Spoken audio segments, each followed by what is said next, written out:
Okay, so I'm here with Aron. Aron teaches philosophy at Utrecht University in the Netherlands. I saw him on a couple of podcasts. I was pretty intrigued to hear about his master's thesis, which was titled The Pious Antichrist, Nietzsche as a Religious Thinker.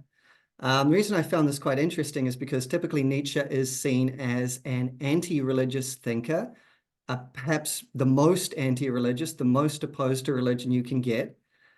Um, so Aron, I want to start, I want to go through the key points of your thesis, but I want to start with a phrase that Nietzsche is most often associated with, the famous phrase, God is dead. Now, you suggest that the way this phrase is used in his work, especially in the story of the madman, shows an inner conflict within Nietzsche as someone who partly desperately wishes to overcome God, while at the same time evidently lamenting his death. So would you like to elaborate on this? What is the inner religious conflict within Nietzsche as you see it, and how is it expressed in these passages about God is dead and the madman?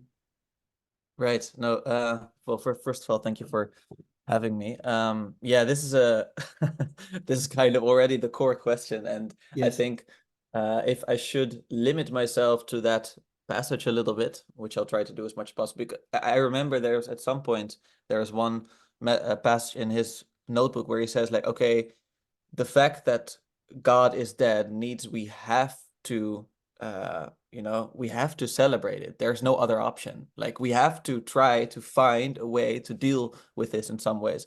And that kind of shows that there's I don't know, like this insight on Nietzsche's part that he's like, okay, like I'm actually like I'm lamenting this, what's going on, and it seems like no one else is keenly aware of what's actually happening here. But yeah, at the same time, I'm also aware that, we need to continue on from this point. And there's a few points to that passage which make it interesting. So obviously, like what's often already mentioned, I think, in this little corner is that it's not just God is dead, but it's also, and we have killed him. And, like there's no up or down, like Mhm. who will give us a sponge to wash away the sea? Like it's kind of like there's this let's say ultimate cosmic sense of that thing which held reality together is all of a sudden falling apart, and not just like and holding reality together also in the psychological sense where it's like, okay, you have a motive and you know where you need to go, and there needs to be sort of this ideal for society, and all of that has fallen away. And for Nietzsche that is fairly much related, and like it's also interesting that he used the analogy of the sun. So for instance, I think the author that I'm citing who wrote about this is Charles Bambach, and he also says like seems to be sort of a reference also to the Platonic understanding of the sun, which was like, let's say, the one uniting value in which, like, like which is often equated with the good in Plato, in which all else sort of finds its identity, and the fact that that's now all of a sudden gone is terrifying. He really wants to emphasize that. And then, well, let's say that's philosophically interesting, but then there's also, the fact that there's the madman on the marketplace who is screaming this, which seems to be a reference to Dionysus. Not sorry, not Dionysus. He's actually Diogenes. yeah, Yeah. Diogenes. Thank you so much. Dionysus is obviously another subject matter which we'll get into. Diogenes the cynic, someone who Nietzsche actually seemed to have appreciated, in the sense that he was also really confronting people and also would go out on the marketplace and also would be like, I'm looking for man, but I can't find man. So it was kind of like this, trying to get people to see like this is important. You really need to pay attention to this because we're not realizing what we're missing.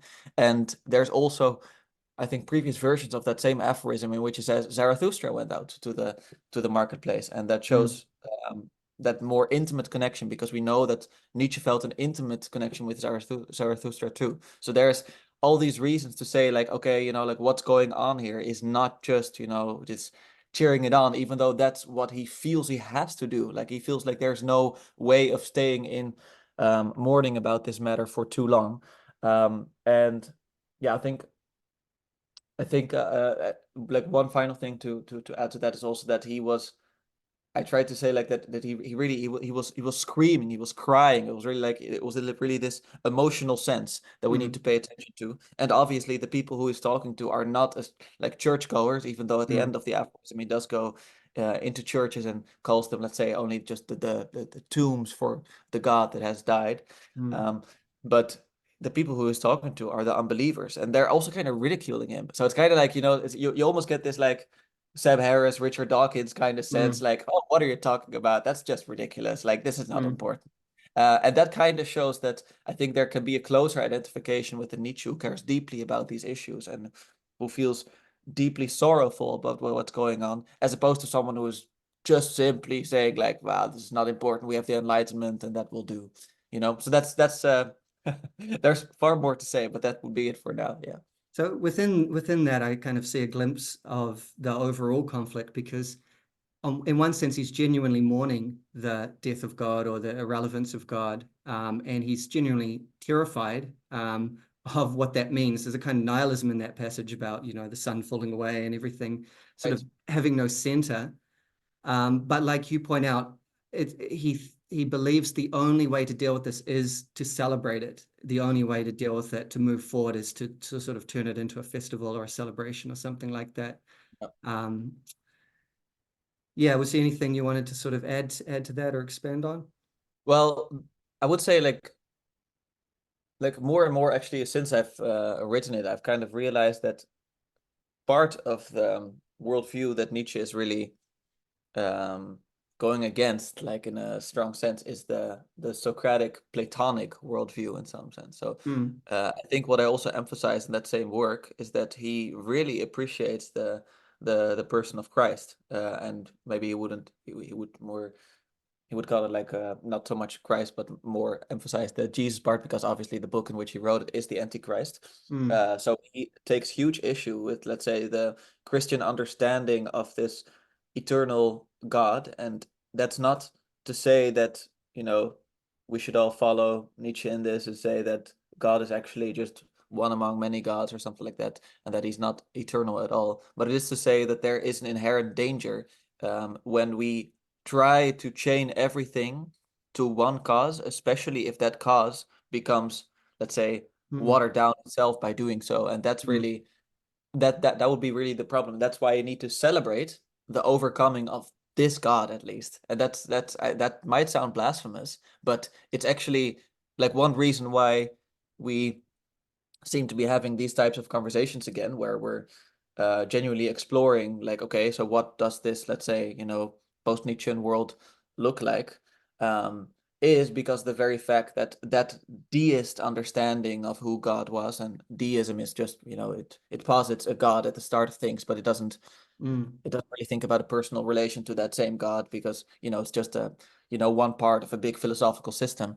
And there's actually good reasons to be cheerful that God is no longer relevant, because I could not see how that God was relevant to people then. Yes. So Yeah. it makes a lot of sense for me that he wants to cheer that on to some respect. But that's not to say that he is now cheerful that, okay, there's no more gods and there's no more religion and this is the end of religion. Like, he still thinks there's something we need to do with the religious instinct. Like, he's very well aware of that. Yeah, that would be a short comment on that for now.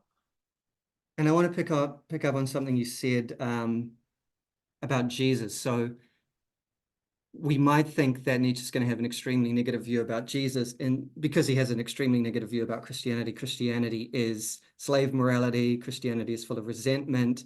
And yet, in the book The Antichrist, when you read the passages about Jesus, it's quite striking, because he is at least highly ambivalent, and in many ways he kind of admires him or sees him as a positive figure.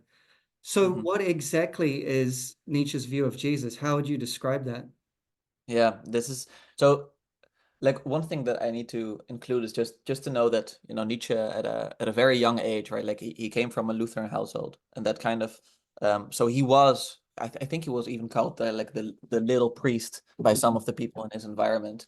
So he was a very pious young boy, let's say, and I think it was like around age 15 that he really started having his doubts, and that you could see this more scientific sense come up, where he was like, I want to do research. I don't just, want to stay, I don't know, dogmatically. I don't want to continue dogmatically believing in this, but also his interest in the Greeks and all that kind of came together, and then, discovering Schopenhauer, and there's all these factors which I won't go into now, but I just want to say, like, obviously, like, this was cultivated in him. So it's not like he was an atheist philosopher, which is how some people think of him, and then all of a sudden, like, he discovered, Christianity and Jesus or something like that. So he probably did have an intimate relationship with Jesus himself at a young age. That's a first thing that's good to notice.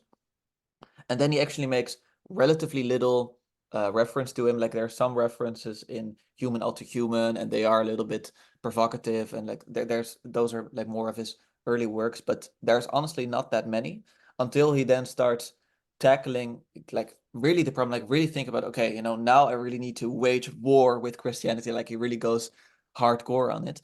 And he seems to find, and this is also what some authors seem to comment on similarly, is like that he hasn't completely lost this connection. And you can kind of see this in his commentary when he reads some very prominent Christian thinkers like Blaise Pascal or Fyodor Dostoevsky. And when he discovers them, it's kind of interesting because, like, he says that, Blaise Pascal sort of, yeah, comments on the New Testament are some of the most beautiful he's ever read, which is kind of interesting because for him, he was always like, I'm an Old Testament guy, just, like this sort of strong God, like of one people's against another people's, and you kind of get that going.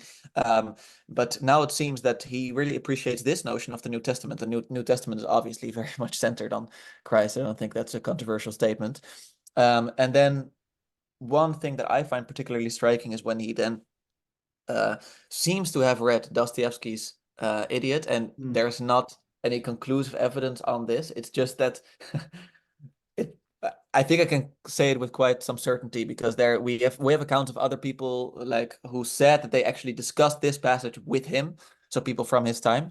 And I think one piece of evidence that I noticed myself was just that, the word idiot is not a common word, but he seems to be using it like, let's say, 40 times in those last 2 years in which he's writing, before which he never used it at all, basically never. So he seems to have picked up on this notion that Dostoevsky used when he describes his notion of the idiot. And that's strange because we know of Dostoevsky as a very pious Orthodox Christian, and yet the figure that he sort of wants to present as what would a Jesus look like in let's say the Russia of his time, was someone who would be seen by other people as a profound idiot, because people couldn't understand him.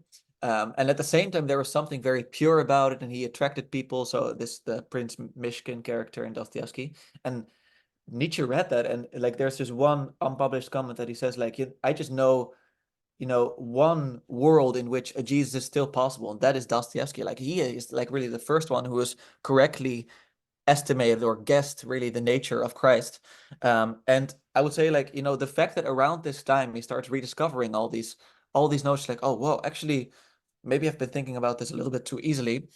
You see that he starts appreciating Jesus again, and then he really starts to emphasize, and this is, I think, the most important aspect why he doesn't associate Jesus with that strand of Christianity which he criticizes, is that Jesus presents a new way of living and a new practice, and not a new, holding something to be true kind of phenomenalism.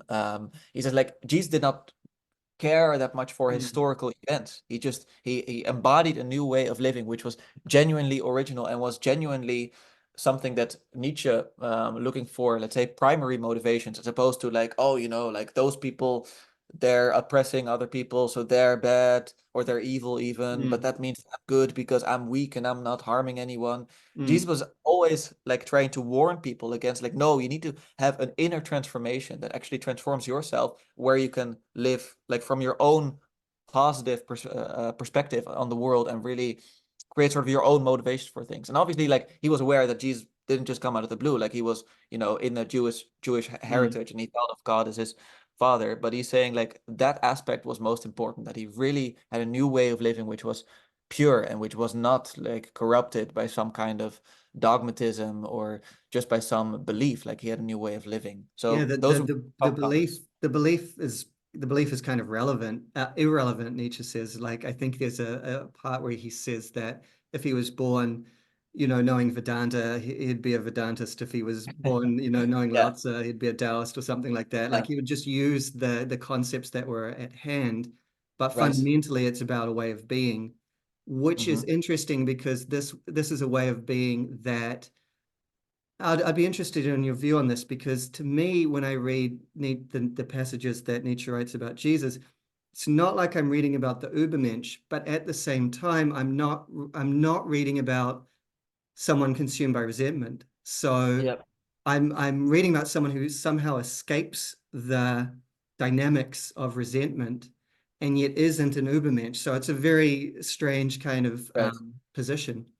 He does refer to him as a free spirit at some point, and Hmm. that's also a relevant category. And sometimes he would refer to, so for instance, his once love interest, Lou Salome, would refer to her as a free spirit. So like this was like a compliment that he really only used for like certain people.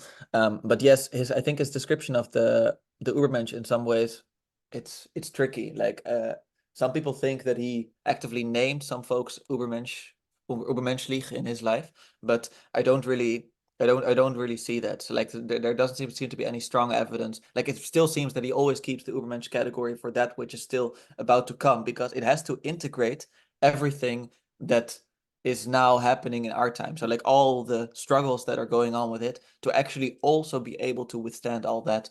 Um, that's just one reason why the Ubermensch has sort of not yet come about. But I think that's very important, like the lack of resentment, which actually in some sense he does associate with Christianity. And for him, right, like I think I pointed this out to Karen Wang as well, is that like, he really thinks of Christianity more in this broader term, that all these, let's say, ethical systems that are using Christian morality to some extent, like socialism in his time, Mm. he also branches that underneath Christianity, and he thinks that's characterized by a certain form of resentment against, for instance, oppressors. And that's why, it wouldn't be strange to say like that some a more, I don't know, a social justice understanding of Mm.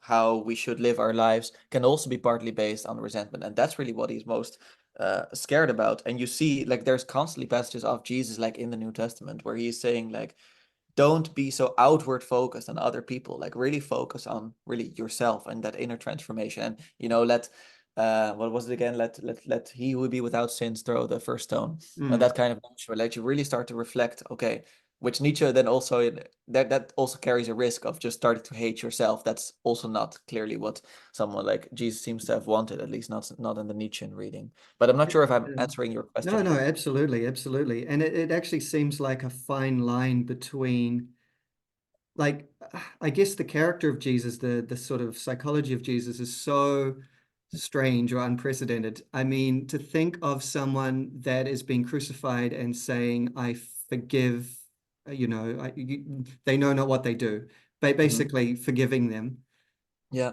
and assuming that that's genuine, like, which it seems that Nietzsche does. Nietzsche does assume that that was genuine. It's not like a form of resentment, but there's a fine line between that and I think what Nietzsche sees St. Paul is doing, right, which is basically using similar kind of language, like, but Yeah. actually for a resentful purpose.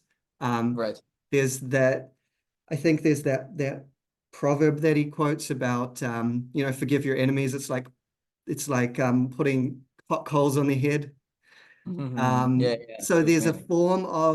form of doing what Jesus did that is fueled by resentment, and then there is that strange possibility of someone actually genuinely escaping that dynamic and just genuinely forgiving.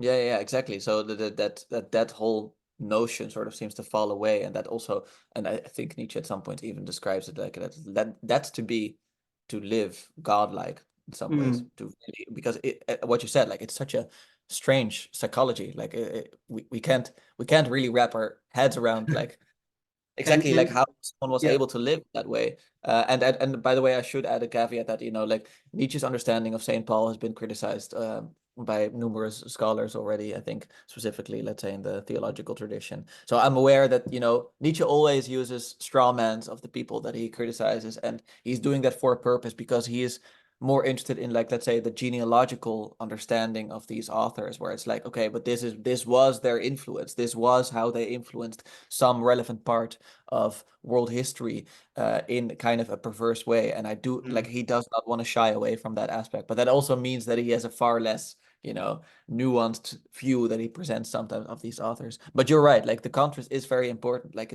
he says, like, I don't mind anything about Jesus' story, but I do mind the meaning that it was given, and the meaning that, let's say, the fact that he was crucified was given, or the meaning that the resurrection was given. Like, he thinks that shows, like, oh, death is bad, and we need to conquer death, and we only should, like, have life. But he says, like, if you don't love life with death, you're kind of negating life. So it's kind of Right. like that's kind of an interesting aspect to Nietzsche as well. Yeah, that's another sort of dividing line between at least how Nietzsche sees Jesus as, an idiot, but let's say an idiot in a positive sense, and Yeah. then what he's made to be, or at least in Nietzsche's view, what he's made to be by his disciples, which is almost the opposite of that. It's someone sort of like a king, or someone who's, concerned about power and judgment and so forth. Right. Yeah.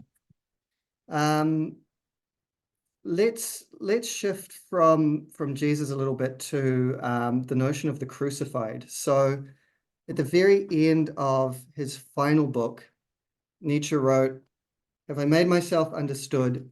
Dionysus versus the crucified." And this is something that you really take up in your thesis, and it's sort of like, it seems like a thread that it's woven around. So Dionysus, it seems, is usually taken as meaning in this phrase all that Nietzsche was for. He's identifying, this is the usual interpretation. He's identifying as Dionysus against the crucified, which is Christianity, slave morality, all of that he is against. But you actually argue that the emphasis is more on the verses, that there's a kind of productive tension in that, Dionysus versus the crucified. So first, can you explain what the notions of Dionysus and the crucified mean to Nietzsche? And then can you talk about why you think he held both as important as opposed to Yeah. just one? Yeah. So I'm pulling a little trick there to kind of somewhat psychoanalyze Nietzsche, and I know that for some people that will be blasphemous, because they're like, you focus on the published works and that's just it. But even in the published works, like, I think the published works call for psychoanalyzing Nietzsche a little bit. So he mentions at some point, I think it's either in Beyond Good and Evil or The Genealogy of Morals, but that he says, like, he hates all systematizers, and he distrusts them. And then he also says, like, I think, yeah, this is at the start of Beyond Good and Evil. Like, whenever you're reading an author, you should always ask, like, what are they up to? You should not just, like, focus on the ideas as if they're some kind of eternal thing. You should always think, like, how do these ideas make sense in context of who this author was and what his life was? Like, what are they really up to? So for me, that gives me license to be like, okay, well, first of all, I agree. I think that's a really healthy thing to do, to really focus on, okay, well, there's, that's, by the way, also like what seems to be happening in this little subculture of people having conversation online, that on the one hand, yes, we care, like, very much about certain ideas, but at the same time, we're also always interested, like, okay, why do we care about it, those ideas? Like, where did they come from? And I think it's a healthy practice to focus on it that way. And it might also help, because sometimes, like, some of these philosophers of the past, they came up with all these complex systems, and you do get the notion, especially with people like Immanuel Kant, they end up just kind of defending let's say the common morality of the time, which is fine. I'm not against that necessarily, but it is kind of interesting that there's this super complex system to just kind of show, like, oh, basically, not lying is good. Kind of like almost reminds someone like of a current day Jordan Peterson. There's, like, all this, like, theories of, like, okay, but actually that just means that we're gonna affirm the basic stuff. Yeah.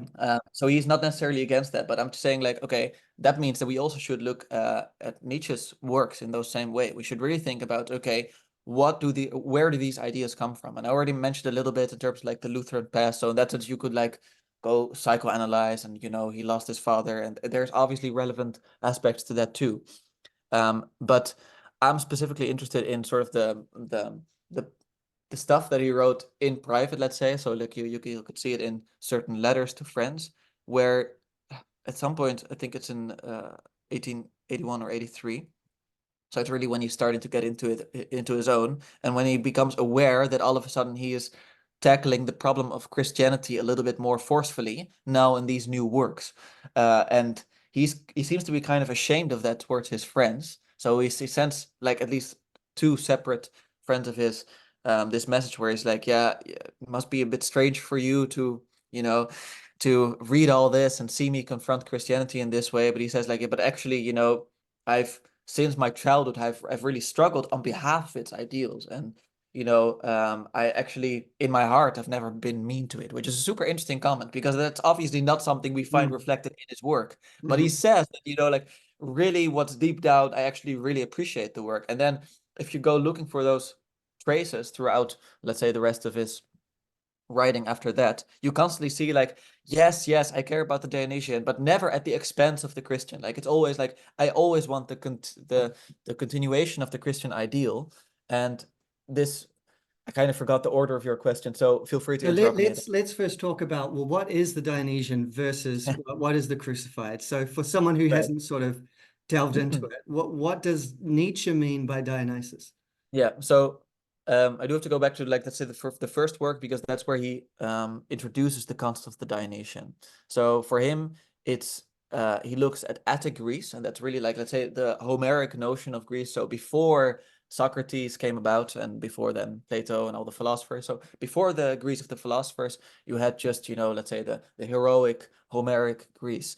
And what he finds there is that they seem to have been having kind of almost like an aesthetic justification for life. So they did not have, as, let's say, the later Greeks have, like an ethical justification for life, or an epistemological or a metaphysical justification for life. No, it was just in the aesthetics itself that people were able to, let's say, have a fruitful life by both praising the god Dionysus and the god Apollo. And these seems to be sort of like in competition with each other, but in a very fruitful, I think, like it might be described as even an opponent processing, really, where they seem to strengthen each other. And that's because, let's say, Apollo was the god of very clear outlines, kind of in the sense that he was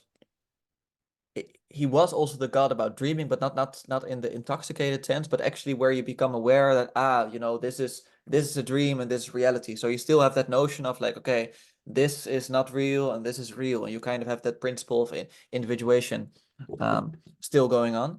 And then you have something like the Dionysian, which is related to, like Dionysus, the god of wine and the god of just, chaos in some sense, of sex and of violence. So there were all these Dionysian cults who would practice all of these activities.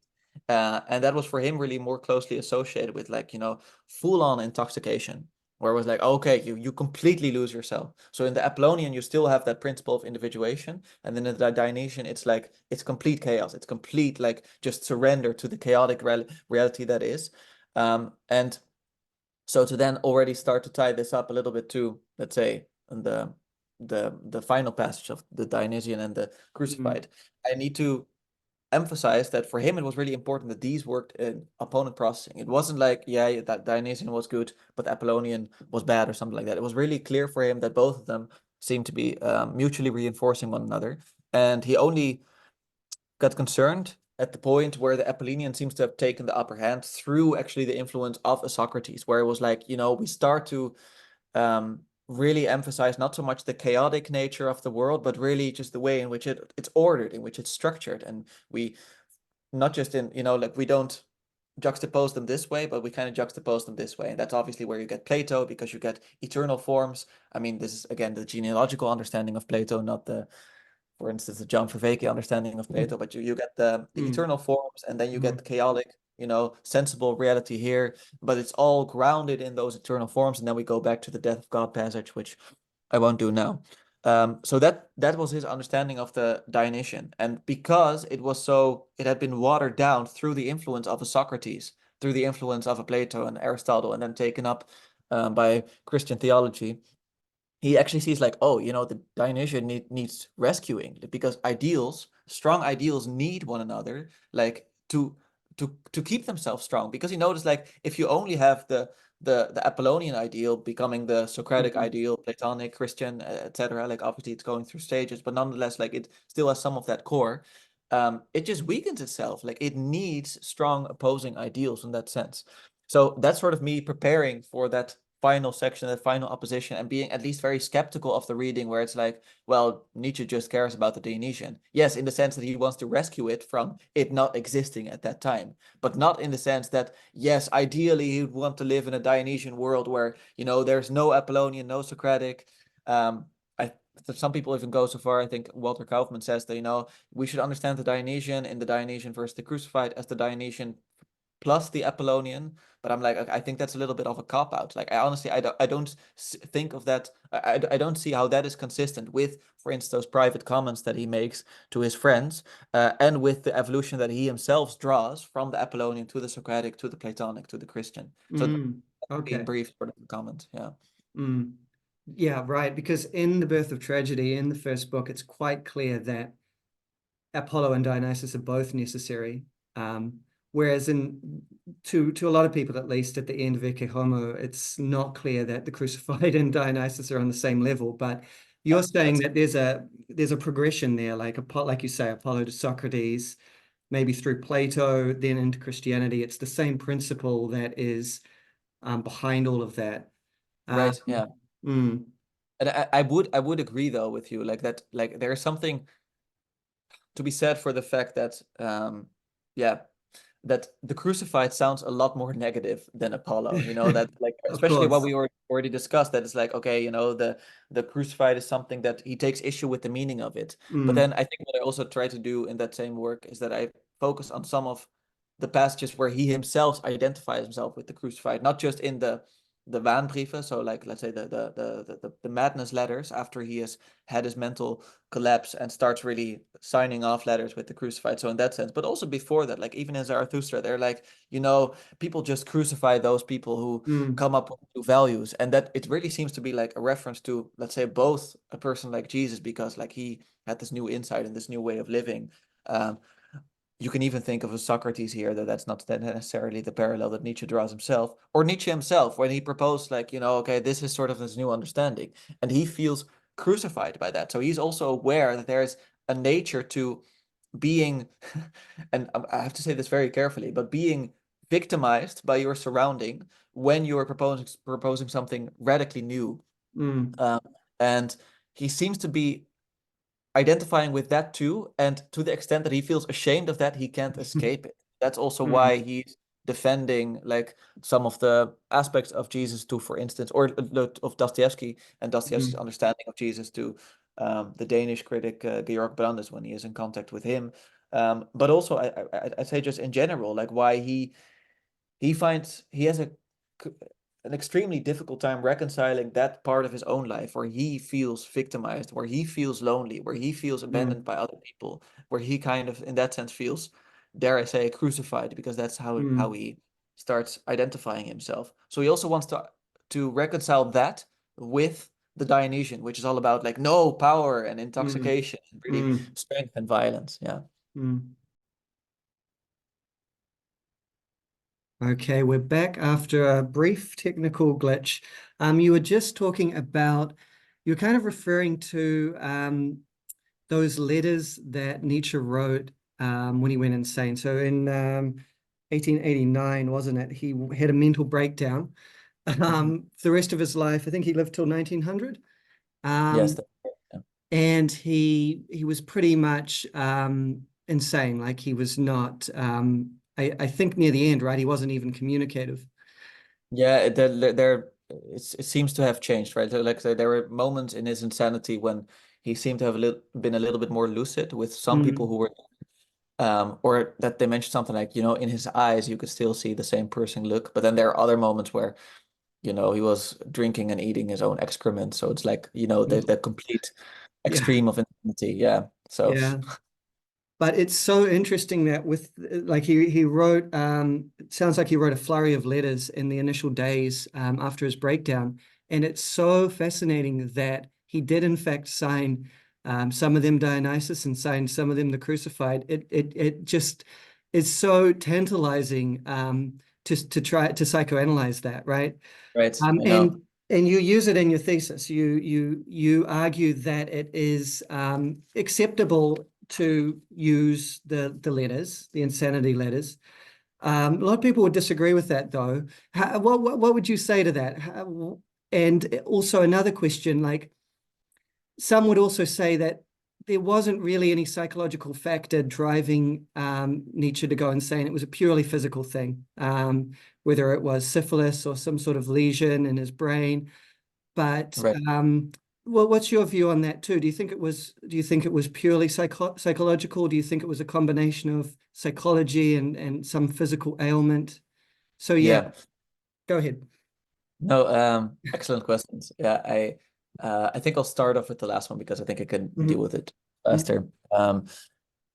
So like I'm obviously like I'm not a medical expert, so like I wouldn't know. I just know that I think the medical expertise accounts that have been there have been fairly inconclusive recently. That they were like, okay, we couldn't actually find anything that pointed to that actually having happened. But then, we are aware that Nietzsche had a whole history of illnesses throughout his whole life. So it's definitely, and we also know that his father died from softening of the brain. That's how that condition was Mhm. called at the time. So there's definitely all these physiological options, uh, at least why he would have been passing away at some point. But we also see that it's kind of interesting that this, for him, it's not like, he's just this completely normal person and then all of a sudden, like he goes insane, Mm. unfortunately. But you can really see that the way in which he conducts himself towards other people in, let's say, the year before, and just the fact that like that last year of his life, all of a sudden he just published 5 books, and Mm. some of those are like read very yeah as if they have at least some sense of megalomania in it, that Yes. he's like very well aware of, like, I'm really like, this is my world historical journey to save everything that could The, possibly the be the saved. the titles of his autobiographical book, Ecce Homo, right? Like why I'm so wise, why I Yeah, write such great books. yeah. I mean, Yeah. I think we can take that with a strong sense of irony, but I totally do agree with you that like there seems, and also like I think in the letters, for instance, to Georg Brandes, which I include in my thesis as well, he really seems to emphasize that point that he even cites like, you're Nietzsche, now a monster, like, and Mm.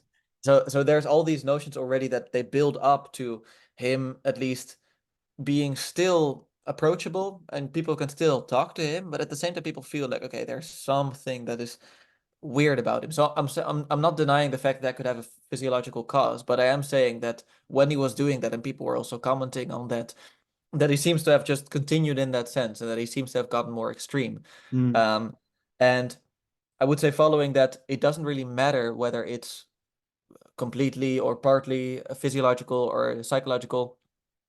What matters is sort of what we can still find in terms of traces of his psychological dispositions at the time.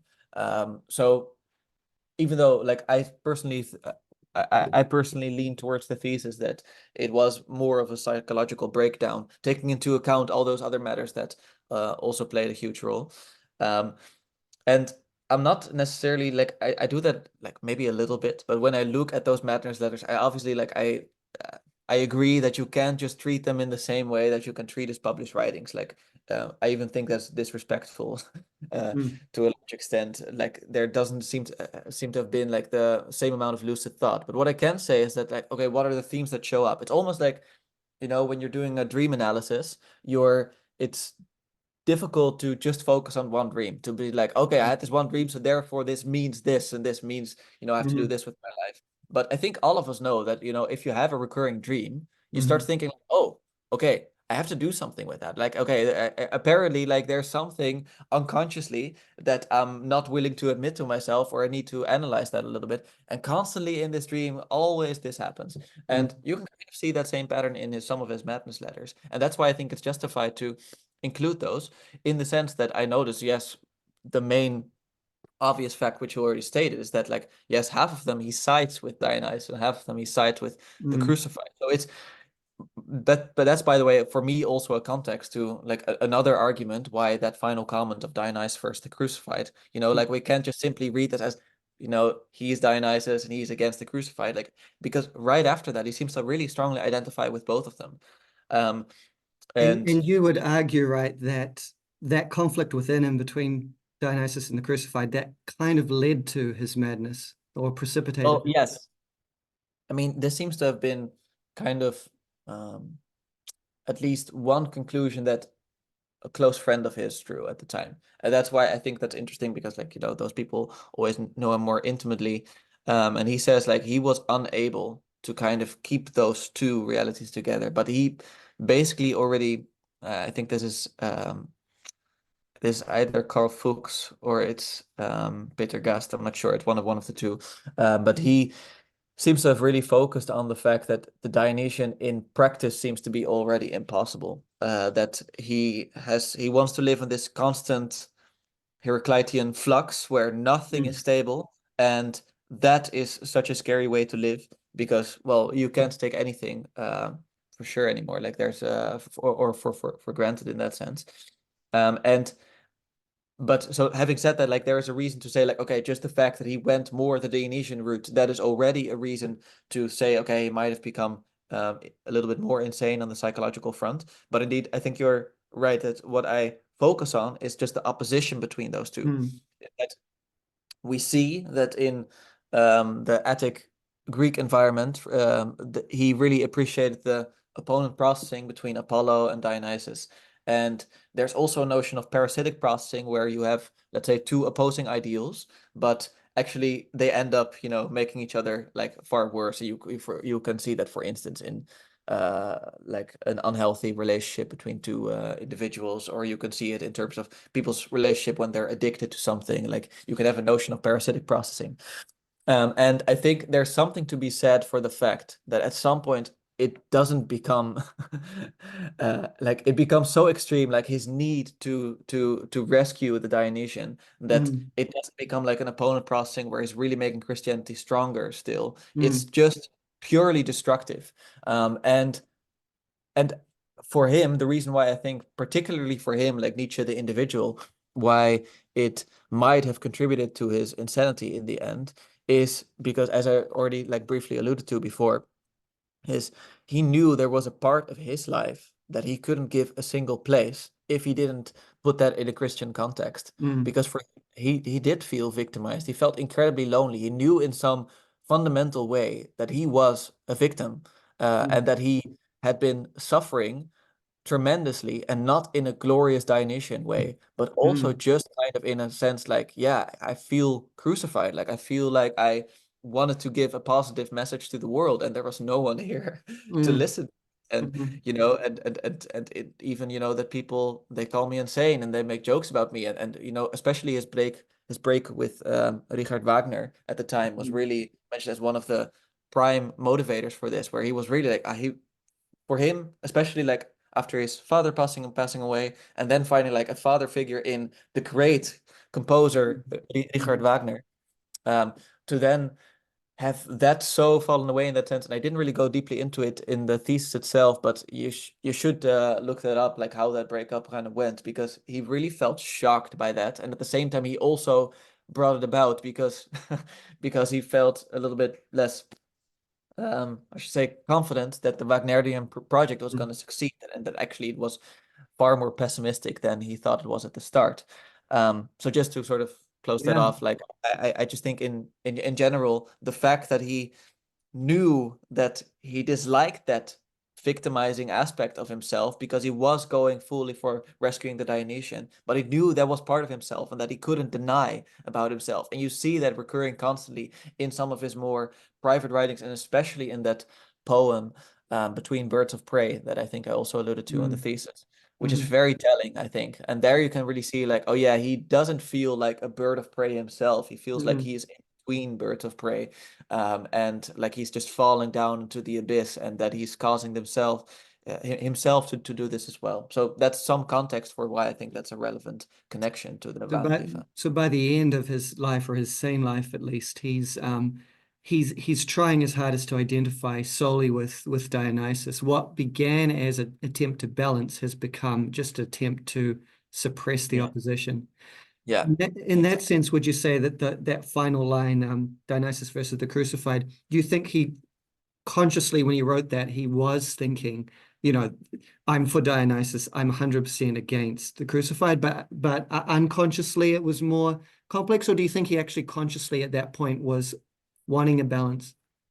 Yeah, so I have no clue, honestly, because you also think that if it was completely unconscious, I still find it surprising that after that, like, I know that he had his mental collapse already, but still that he just would write down Dionysus first the crucified. So basically that also means that I, as a someone who analyzes him, need to do less work, because I can just see, like, okay, it's clear Exactly. that you identify with both of those. Yes. And the fact that he does that, and I know it's after his mental collapse, but it does give some reason to think that actually it might have been at least partly conscious, that he knew, like, okay, the crucified is something he already identifies with. And at least one argument that I give for that in the thesis is that I think at the end of Thou Spoke Zarathustra, like he writes those sentences which I mentioned before, like, they'll crucify those who come with new values, which kind of interesting, because like that seems to be him in some ways. Like he wants to propose, okay, we need at some point new values. And then he also says, yeah, but those kind of individuals will be crucified by others. So I think there's a more conscious, at least connection to the crucified as well. But even if it's completely unconscious, I don't think that necessarily weakens the argument. No, right. Because what you're saying is there's an aspect of him that just wasn't allowed expression. Christianity, let's say, gives us resources to endure or interpret suffering and isolation and victimization. But the Dionysian worldview doesn't provide that, because everything has to be glorious, everything has to be strong, potentially. Yeah. Or Even everything death. has to be beautiful, at least, but it's not always beautiful. Like his loneliness wasn't necessarily beautiful. Although Exactly. reading Zarathustra, you get this idea of this beautified loneliness, this glorious, I'm so high, that's why I'm so Yeah. alone. But then you Yeah. get the sense that the real Nietzsche probably wasn't like that. He was Well, probably but I think you're right in the whole structure of Zarathustra. But then there's passages in there too that it's like, you need to be aware that if you go down by yourself, you also bring the monster with you, and that and that there's this strong necessity for a friend. Like that's also in Zarathustra. So yes, there's all these signs in there too, where it's like he's keen. He seems to be at least aware, or at least it's coming out of his pen. Let me just put it that way. yes, That, yeah, okay, actually no, you can't live this way, not really. yes. So, yeah. Yeah, there's a couple of other things I want to focus on. One is really interesting to me, and this is there's a term you used in your thesis, psychological theodicy. So this is kind of what interests me the most about Nietzsche and about this question of the way that Nietzsche relates to Christianity. So traditionally, when we think of theodicies, we think of the attempt to reconcile the idea of an all-powerful and all-benevolent God with the reality of suffering and evil in the world. But there's also a kind of theodicy which is purely psychological, which is the awareness that the world could be better. And it's not like that. And how do we deal with that? And that seems particularly important to Nietzsche, because he wants to advocate this answer or response, which says affirm everything, affirm the immanent, affirm life exactly as it is. And against that is the idea of the crucified. So maybe this is a good point to sort of flesh out those two ideals a bit more. The way that I see it, and I'm picking up on little bits and pieces from your thesis as well, is that, the Dionysian is the immanent and the crucified is the transcendent, or it's a orientation to the transcendent. You talk about earthly life being extrinsically justified, let's say in the Christian view. So earthly life gains its justification from the divine, from heaven, from God. Whereas Nietzsche is putting forward this ideal of Dionysus, where earthly life is intrinsically justified. And there's passages where he says, I don't mean just that the bad stuff is justified because you need it for the good stuff. I mean that the bad stuff is itself valuable. And so it's a really radical view. And that's why it's so intriguing to me, because in a way it seems as hard to live out as literally living out Jesus' way of being, like we talked about earlier, right?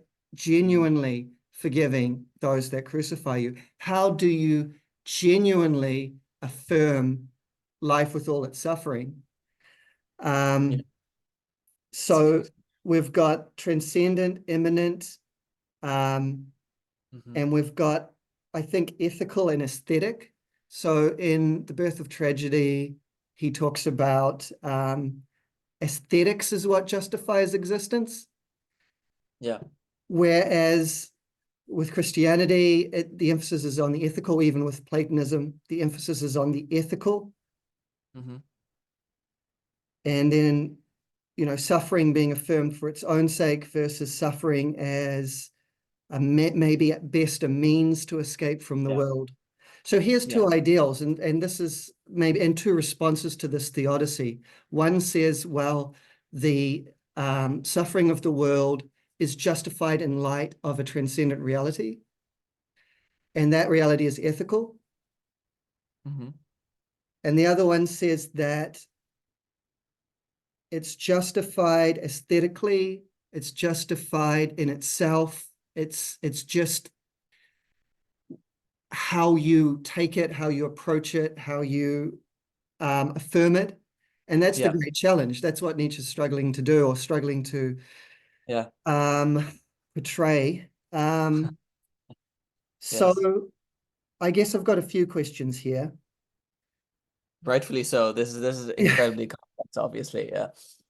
And the reason it's so interesting to me is because it's so relevant. Like, it's something that I think we all have to wrestle with in some way or other, consciously or unconsciously, because suffering is always present. And so there is this intriguing notion of, and for me too, so just to reveal a little bit about myself, your own work is about this. Yeah. I would say I'm on sort of the borders of the Christian worldview. I don't feel like I could identify as Christian, but I see a strong appeal to it. So for me, there's this other ideal of Dionysus, which is, well, maybe this is all just ideals, and maybe I should just affirm reality itself as it is. Yeah. So I guess one question is, do you think that Nietzsche fully believed in and fully lived the Dionysian, or do you think he fell short of that? And I guess we've kind of covered that a little bit already. You've implied that, through his loneliness, through his own suffering. I would maybe add, in his writing, you could argue, yes, he lived it.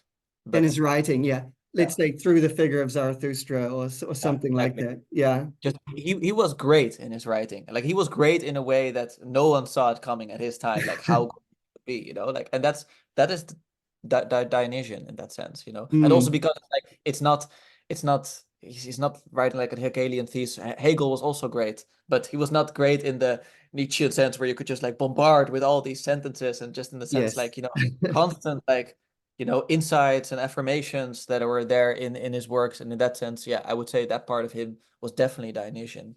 Yeah. Now you would identify as a Christian, is that right? Well, it's this, so like I always find this like, in some sense I find this a tough question, because like I used to identify, like, for me, I'm going through this same cycle in an individual sense as let's say Nietzsche on the collective sense. So everyone is free to psychoanalyze me and say that I only wrote this thesis, in order to deal with my own psychological problems. I think that is usually the case for many people with their academic works anyways. And I think there's, so for me, I don't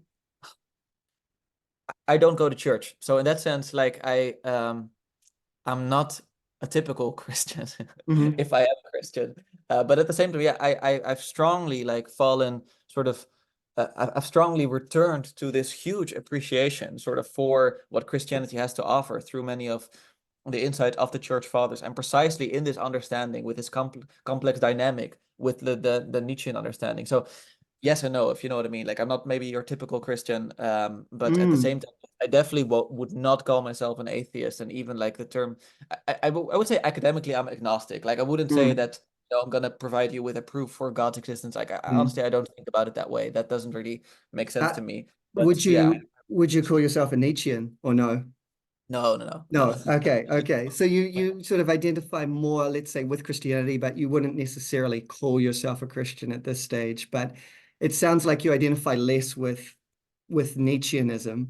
So But I would say, by the way, I call myself Christian to some folks who understand what I mean with that, you yes, know? yes, And yeah. I don't call myself Christian to everyone, just yeah, blank. So yeah. The reason I ask is partly because, like, what would you see as the flaws in Nietzsche's answer to that psychological theodicy, affirm the immanent, you know, that the ideal of Dionysus? What do you see as the flaws as that? Because I get the sense that in some way you distance yourself from it, or you maybe are more attracted towards the ideal of Christ. That's a great question. So I just have a brief question for you. Like, do you have you read or are you aware of the works of Søren Kierkegaard, or not? Yes, yeah. Yeah. Okay. So like, it's kind of interesting because the way in which you framed, at least like your question at the start was like, you know, and that's obviously partly to do with the terms I use myself in my thesis, but you know, you have the ethical, the aesthetic, and the religious in Kierkegaard. For him, it's very important that this it's never just like, look, the way in which we frame the Nietzsche question now is almost like, you know, you have this ethical understanding which is universal, like, and you can justify it like with regard to some eternal standard, which is very much similar to like how Kierkegaard describes the ethical. And then you have the aesthetic, which I would say that Nietzsche's notion of the aesthetic is more complex than Kierkegaard's notion of the aesthetic, because for the Kierkegaard, it's really like, let's say, the first phase, or at least the most primitive sphere, if I can call it that way.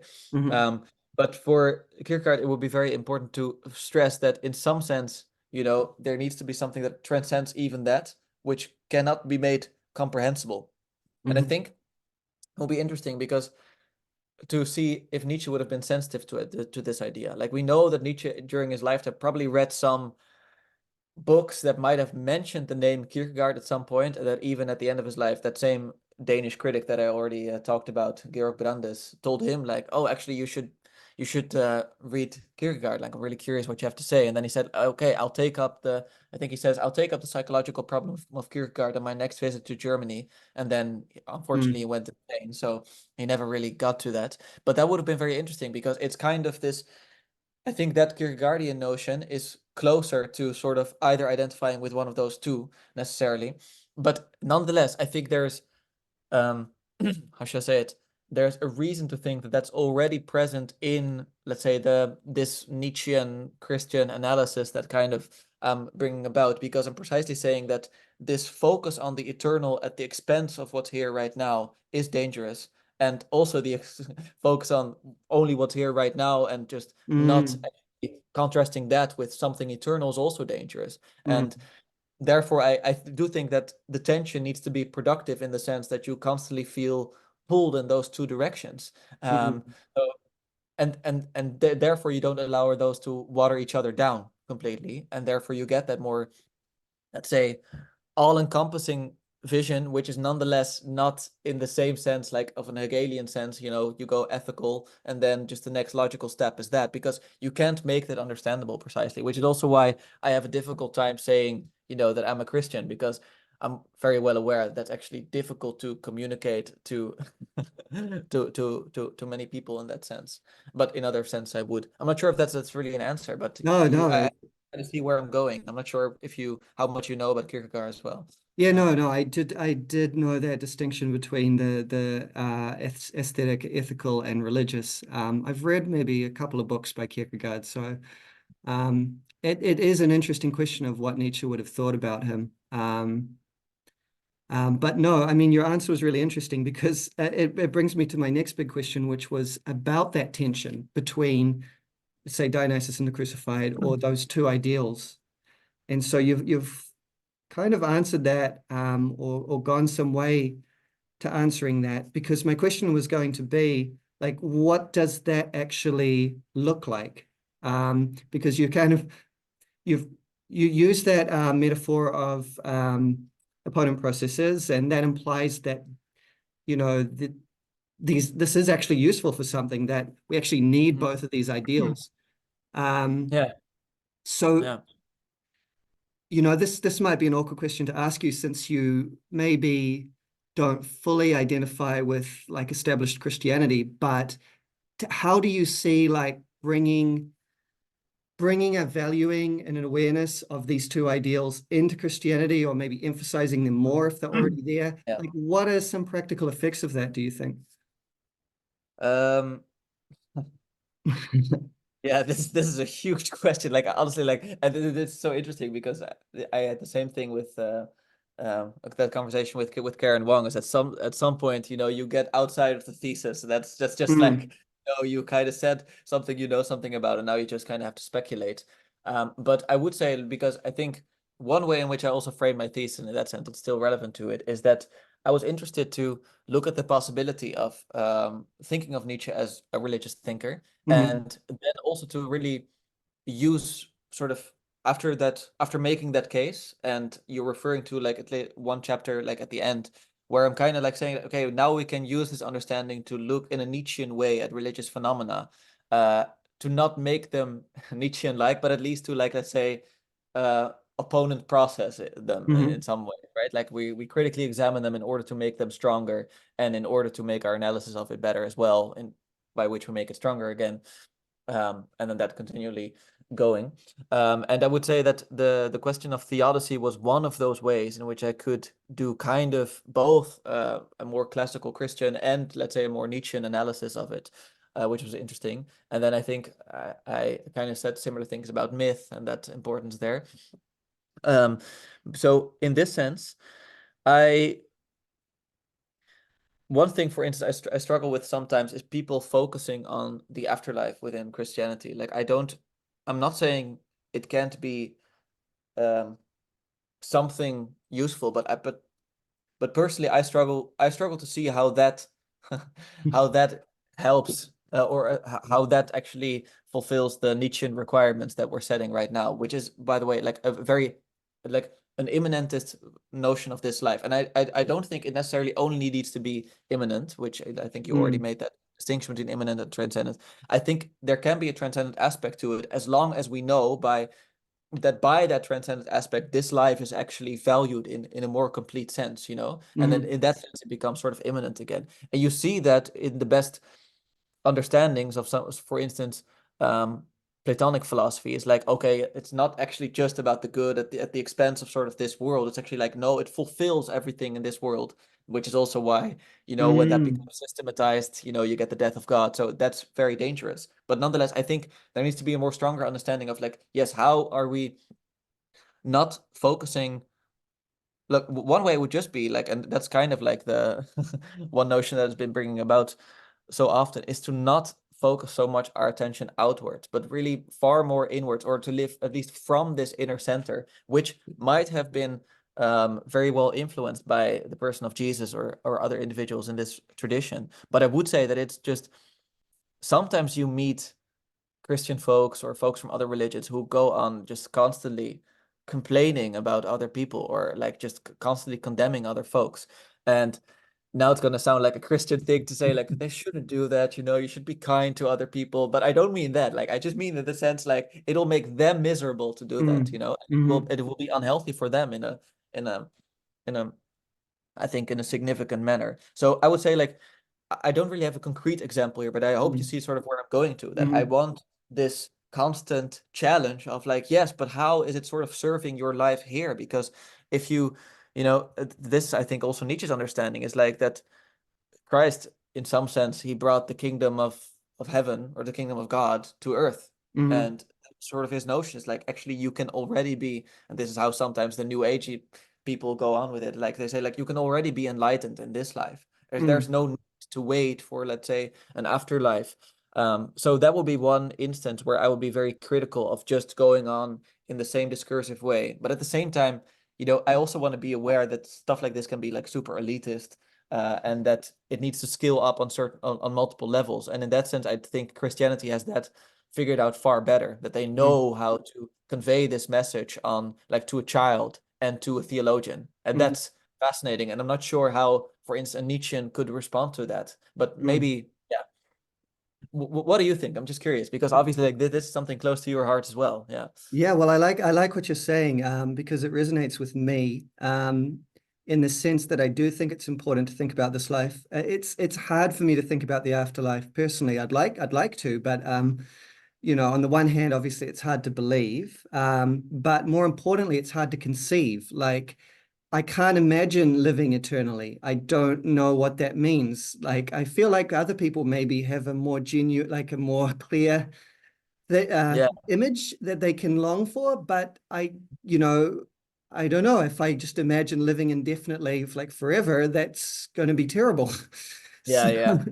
so Well, it's an interesting image to use, and that's why the ideas of Nietzsche maybe are a little more resonant in that respect, because thinking of life as finite fills it with meaning, it fills it with value, because it's not unlimited.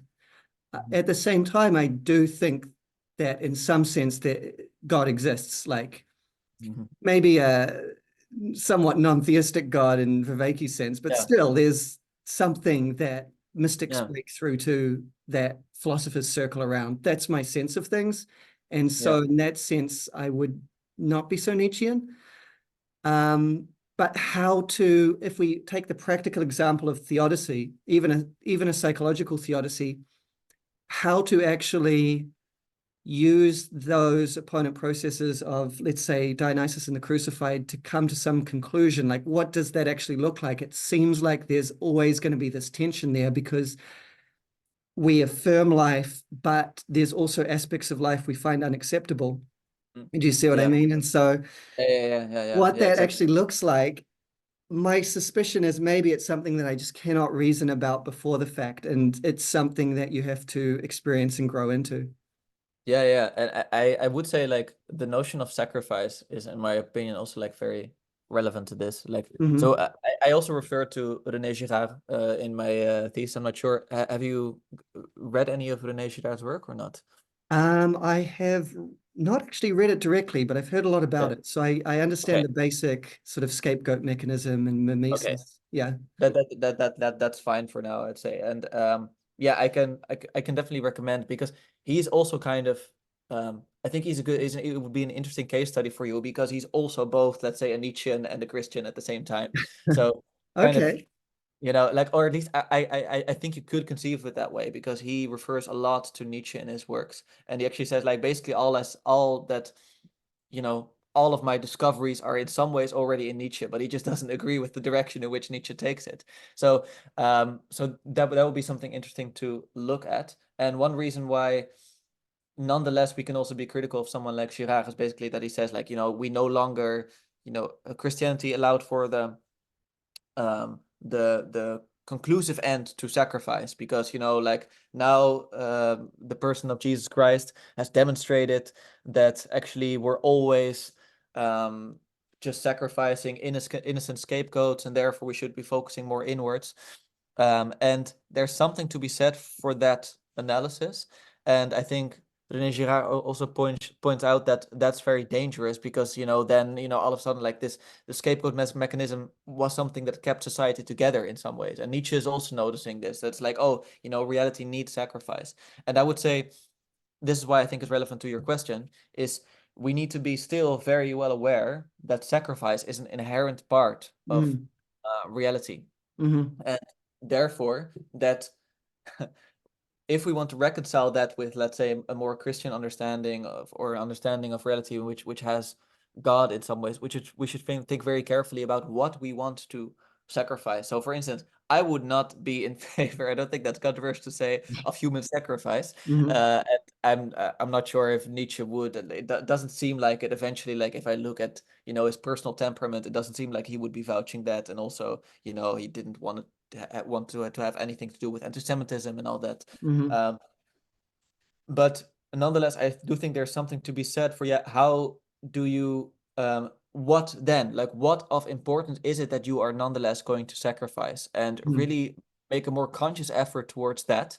And by doing so, you kind of combine those two aspects that you just laid out, because you're still kind of saying, okay, this aspect of life is both worth less and more, because you're sacrificing it. So therefore you're showing like this is actually a vital importance, and this is something that I want to hold on to, but I'm going to sacrifice it. And then there eventually, like, there's glory in that precisely. So I'm not saying what you should sacrifice, though I can suggest it should not be human victims, but nonetheless, I do think there's something to be said for thinking very consciously about what you do want to sacrifice, and then you might be able to have that balance between both something of importance that nonetheless also something that, you know, therefore is less important, and you have that both that tension in that way going, where you Yeah, have both. you have the uh, transcendent and the immanent value yeah, at the same time, I guess. yeah, Yeah. that would be one way at least of looking at it. And by the way, like, who might also be interesting for you to look at is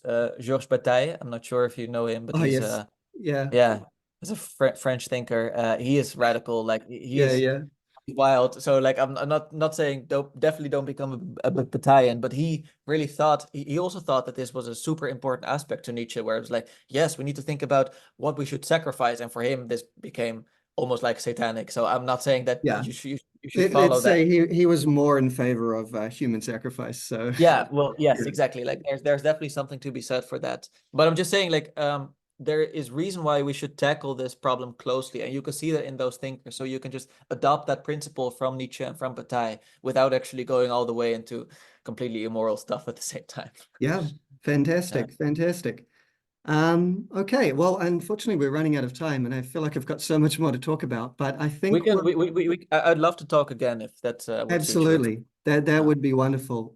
So yeah, but thanks so much for coming on and talking with me today about this stuff that sounds like you've been thinking about for a long time. It's very interesting, sparked Yeah. some new thoughts for me. That's Um, great. hmm. I just briefly, I want to thank you also, like, because these were really great questions, and they were also really focused on writing in such a way that I also, like, that I could both hopefully give you a little bit more than I did in the average conversation I've had in this space here. But at the same time, you know, you really motivated me to think further than that. So I really appreciated that. And also, like, I'm really curious to see where your work is going to go from here. Yeah. Cool. Thank you so much. Okay. Yes. Bye bye. See ya.